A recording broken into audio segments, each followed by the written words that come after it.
love him. He was a great man. He took care of you.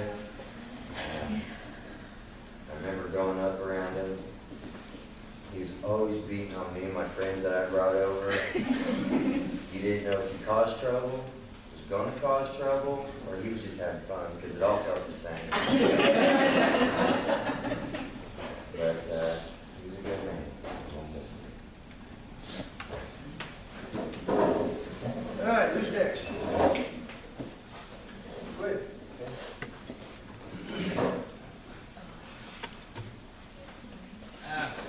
George made this for me a long time ago, and maybe you can't see it too good. It's like a picture of an open Bible. Got John 14:6, and then it starts out with Jesus said, "I am the way, the truth, and the life. No man cometh to my heavenly Father but by me." And I've had on my front room living wall for a long time. I think Johnny and Carl and Adam and Anthony and Carol, Morgan, and I'm probably used to seeing it there. I had forgot who made that out for me. Good. That's it. Denny? Yeah.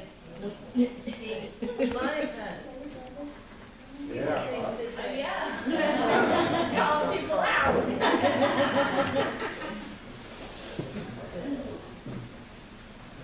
One of the things growing up in Indianapolis versus down here was it was two different lifestyles. So I felt like between my mother and my father, I always had the best of both worlds, which was always exciting. But when you're bringing your friends from the Indianapolis world down to the Bloomington world, it's a different story. One time I brought my very best friend down, and I was trying to prep her for my family down here. And she wasn't getting it. So we, of all places, went to Uncle Tony's. And I was sitting on the edge of the couch. I was minding my own business. I was not doing anything, not trying to give him a reason to do anything. He was already making fun of my city friend. And he comes up to me and he bumps me and knocks me off the couch and he goes, "Well, there you go, buffalo ass." Doing that. And she was just devastated, just mortified that her relative hit me and called me a name.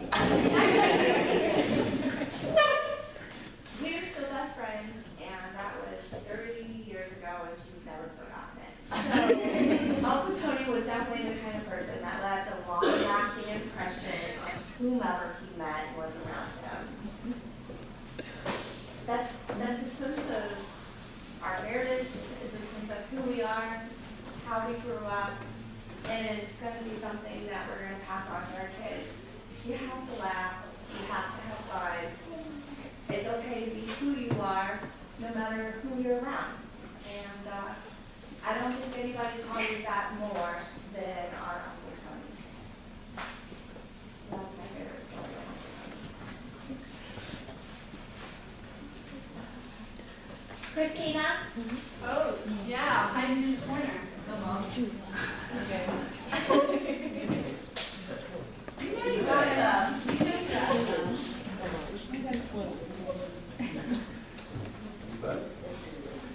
I will. Let's do it. You know, back when I was probably a teenager, and my sister Patty had been friends for quite a while already at that point, I get roped into taking Candace to a cookout bonfire at Patty's house. Little did I know what I was getting into at this point, because I didn't know you just don't call him Georgie Porgy, and somebody decided to make me do it. And I was like, okay. So I said, "So what's up, Georgie Porgy?" I get chased around the bonfire in the house, and then after all that finally settled down, I'm like, I don't know if I should be here or not. Me and my sister are now nicknamed Big-Titted Sisters. I will never forget that, and that man, it didn't matter when you came, it was always that way. You always had to be made fun of, and you felt like part of the family no matter what. So, since I was 17 or more, that's what I remember the most is him. And he picked on me no matter what, and I just loved it. It felt like family from there on out. And by the way, you look just like your dad. A lot. I just thought I'd point that out. I don't know if that's a good thing.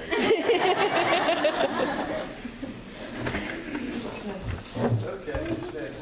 Well, I just started, so I didn't get to meet my dad till I was an adult.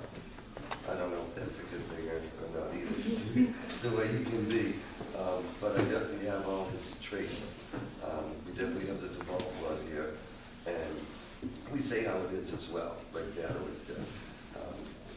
They could probably have made a sitcom off of Dad, the way he made everybody laugh and smile and get angry and everything else. It's been very difficult for everybody here, I know, for the past 2 years. I mean, we lost Dad, Carol, and Uncle Buddy. But one story I like to share was a couple of years ago, Uncle Buddy and Dad came out to ride with us in New Hampshire. And I'd never ridden with my dad before. So we ended up going up to the top of Mount Washington. I brought him all the way up there. I couldn't believe he made it.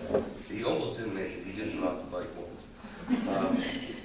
But it was just an experience that I'm never going to forget with the both of them. You know, I got to meet my dad pretty well over the years. Uncle Buddy I didn't get to spend a lot of time with. But I spent a whole week with the two of them, and it was awesome. We got to watch the Bruins win the Stanley Cup. I rode all over the state of New Hampshire. I can't believe that both of them, especially Dad, we rode 10 hours that day.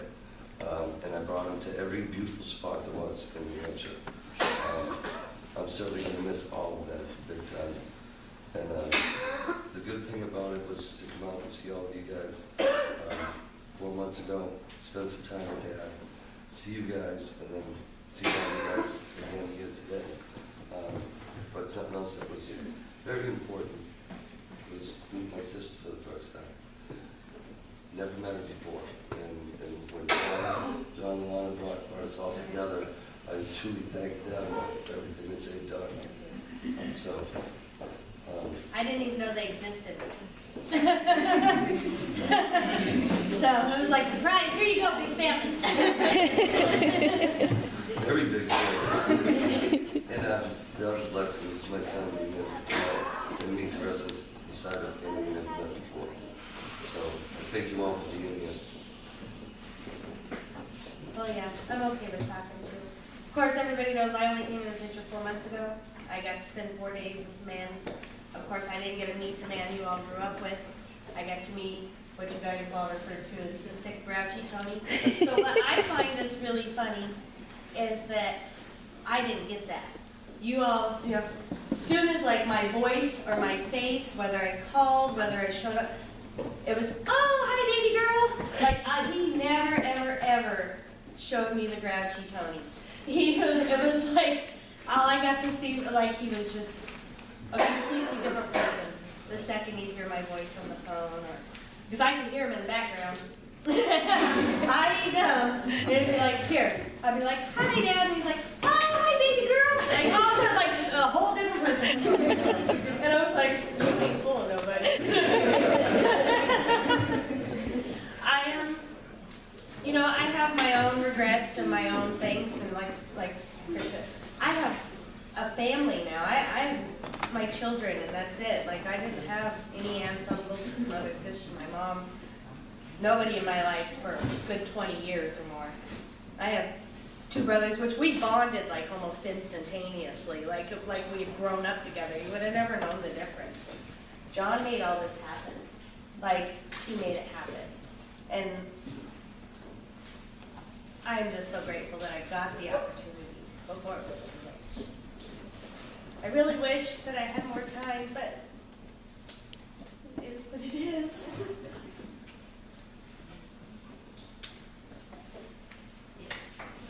I'm done. Yeah. I got a few. I've spent 15 wonderful years down here with this line. He became my father. My father's an Alaska son. Well, let's start with some fishing stories. Pop loved to fish.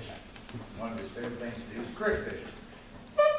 So me, him, and Buddy one day, we're all heading out to the creek fishing. And we're walking across this little field toward the creek. Buddy's ahead of us. Pop leans over to me and says, watch this, I'll show you how a fat man can run. He comes up behind Buddy with his fishing pole, hits him on the inside of the thigh and yells, snake. I swear to God,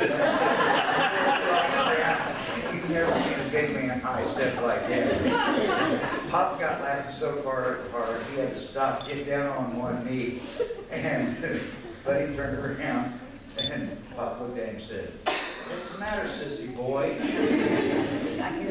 I'll be damned if we didn't turn around and start walking again. It wasn't 50 yards. Pop snuck right back up behind him. Hit him on the other thigh, and Buddy took off running. This time we were close enough to the creek.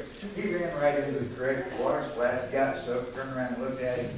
Said, you old grouchy bastard. He said, yep, you remember that.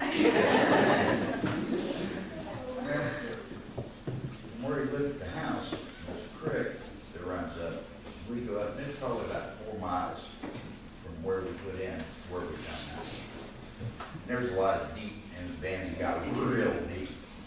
So we'd be walking along and all of a sudden one of us would disappear.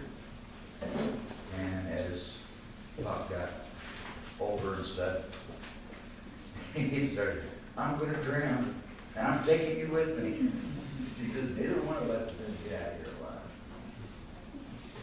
alive. How he was a great guy. He was grouchy, it was his way or the highway, there was no in between, you know. And he loved Lincolns. He got a couple Lincolns in the north. We went up to get them. They were old had suicide doors. Well, the one he sticks me in, the front brakes work, the rear brakes don't, but we're going to crimp all that brake on. So we're coming down 47 in Spencer, down through the hills and stuff. Now, this road, on a Sunday, there's never any traffic. We come around the corner and drop down the hill, and there's a car turned upside down. I hit the brakes. Brakes just go away. People are standing in the middle of the road trying to wait. Now, I'm in a 5,000-pound tank. People, you better move the hell out of the way.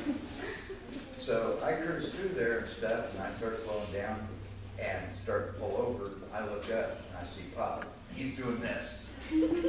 Go, go! So I go ahead and go and stuff, get the car to the house. He gets there, finally gets there, and he said, what the hell was you going to stop for? I don't have plates for either one of these damn cars, and I'm the one that has to answer for it. So I asked him, what are you going to do with that? It had a 472 bastard motor in it. For you want to know what it is. For him, that was the motor to have. Never did do a damn thing with those cars. They sat there for, I don't know, a year and a half, 2 years, and then finally told somebody they had them hauled off. He was a good guy. I'm gonna miss him. And you do. He looked just like him. He even got that same smart-ass smile. And it was fair game. And hell, we shot the kids with oil guns, paintball guns. Bottle rockets. Bottle rockets. Tony and Buddy went to down to Tennessee one time. Come back literally with a pickup truck loaded full of fireworks.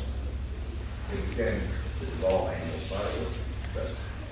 We shot fireworks for damn 4 or 5 hours. One of the last ones shot went up near and come back down and landed in a box. We had fireworks going everywhere. Everybody's running to go off the stand. So, yeah, he was a good man. If he loved you, he treated you like gold. He didn't like it as the last person you ever wanted to be. Well, that's it. Thank you. Now, I knew Buddy and Tony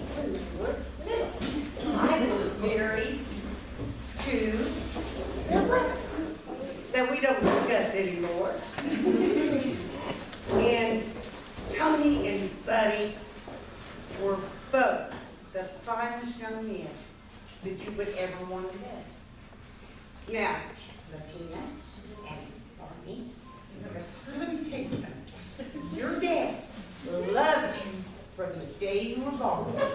I'm sure until the day he died. He never forgot you, and he talked about you, and he wondered about you.